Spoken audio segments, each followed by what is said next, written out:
Good morning, sir, or sis, or mum, or whoever happens to be watching this. Probably Mike, because Heidi and mum seem to have rebelled against this particular feature that nobody has actually used yet. But I've done a few refinements to it, and sir, I'm just going to show you how to use it here because it's pretty easy, but there is a few things to know. So we head over to webifynet.com /admin, webifynet.com /prehistoric /admin, and you'll see this page. Alright, so let's say you want to create a new book. So first click on this books, setup new book. From this section you can create new books and edit them.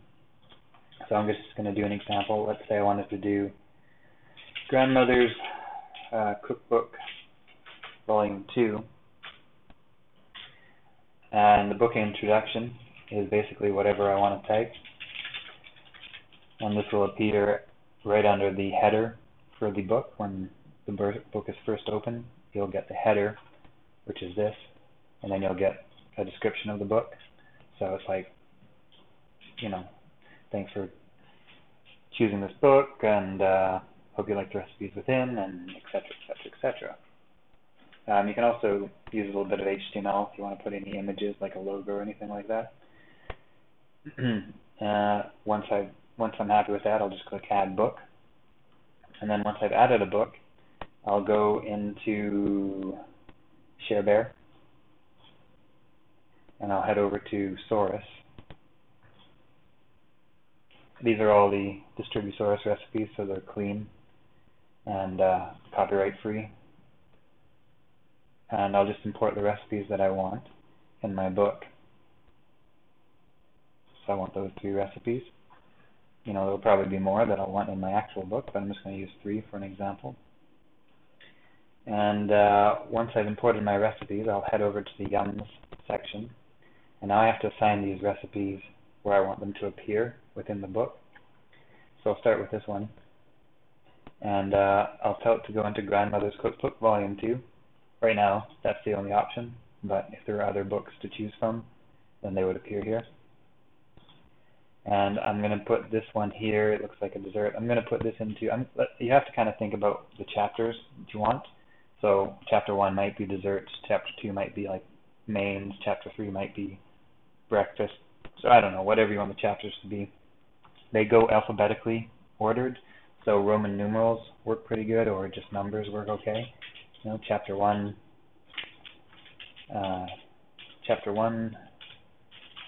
desserts.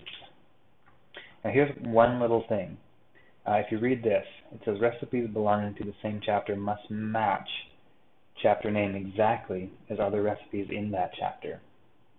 So this is not idiot proof. It's easy, but it's not idiot proof. So if I typoed desserts, then it would actually organize the book into 2 chapters. One would be desserts, and the other would be desserts. So you have to make sure these match exactly, and watch out for like extra blank spaces at the end. Basically, you'll probably just use the browser feature that pulls down recently typed items, and then you can just make sure that it's always typed right for each chapter. So that's good. This one's now in chapter 1, desserts, for Grandmother's Kitchen. I'm going to save that. And when I save it, it just shows that it's saved here into that chapter. And these ones are not done yet, so I'm going to do these 2. I'm going to put this one into the same chapter, desserts, Grandmother's. I'm going to put this one into chapter 2. And as you can see, I've already previously typed these out as I was testing out the system. So I'll put this in, these won't actually appear, when you do your book, but once you type them in once, obviously they will appear. I don't have to tell you how browsers work, but just to be clear. Anyway, I'm going to put this into the main courses for Grandmother's book. Alright, so now I've got 3 recipes and I've got my book basically set up. So I'm going to click up here, I'm going to click Generate Book.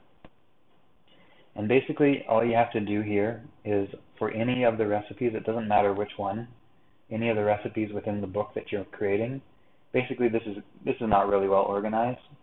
So if there's a bunch of books, all the recipes will appear, and they will all just be mishmashed everywhere. So, but all you have to do is click View Book for any one of them, and it will pop up the book, all generated and organized into, well, here's the title, and here's like wherever I want to type, the introduction. And then we've got the table of contents, and it organizes the recipe titles first into a table of contents. So my first was desserts, and I have mains. And then as you scroll down, it's organized in the same way, the photo that's assigned to it. So first I have desserts, I have the cranberry oat muffins, and then I have like the description for dessert, and the ingredients obviously, and the directions. And as I keep scrolling down, obviously the rest of the recipes come up, and you can see now we're into the second chapter, which is mains, and it's showing all the mains. So that's basically it. That's the whole book generation process. Now the only thing left to do is you have to take this link, copy that link, and now we have to go to some sort of web PDF creator, web to PDF. I don't remember what's a good one. They're all okay. Basically, you go to like, we'll try this one, web2pdfconvert.com, put in the URL and convert to PDF, and just wait for a minute.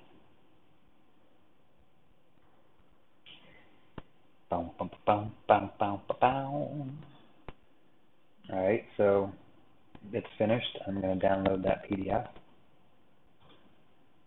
and that's basically it.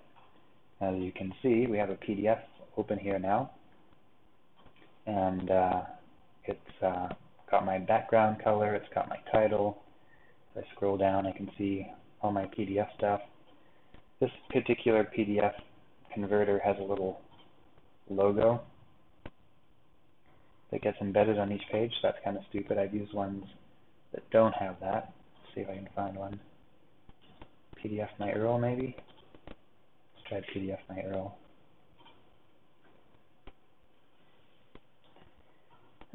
Alright, so that one's finished, just downloading, opening it up.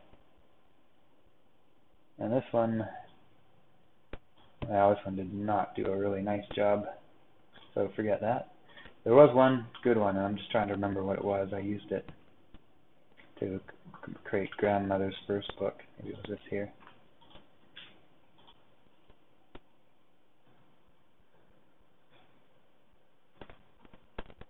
pdfcrowd.com. Let's see.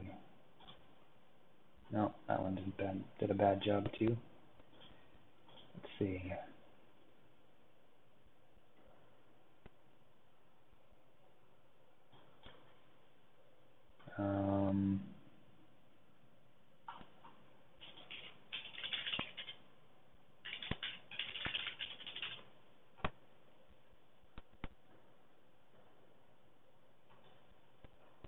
Maybe this one.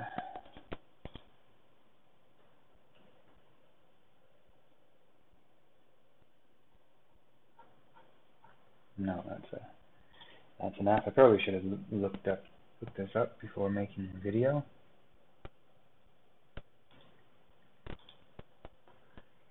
htmlpdf.com. Let's see.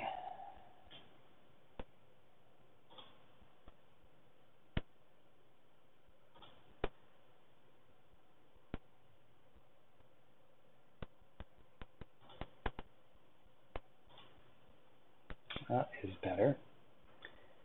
This one even has put in some chapters, so that's kind of cool. No copyright, or no logos. That's good. This is perfect. The only thing it doesn't do is, put recipes on each page. I wonder if there's a way to format it to make that possible. Maybe. But anyway, this is, all I did with the first version of Grandmothers, and people scrolling through their ebooks. I mean, this will be fine. Printing is a little bit imperfect, but meh. That's it. That's how you make an ebook.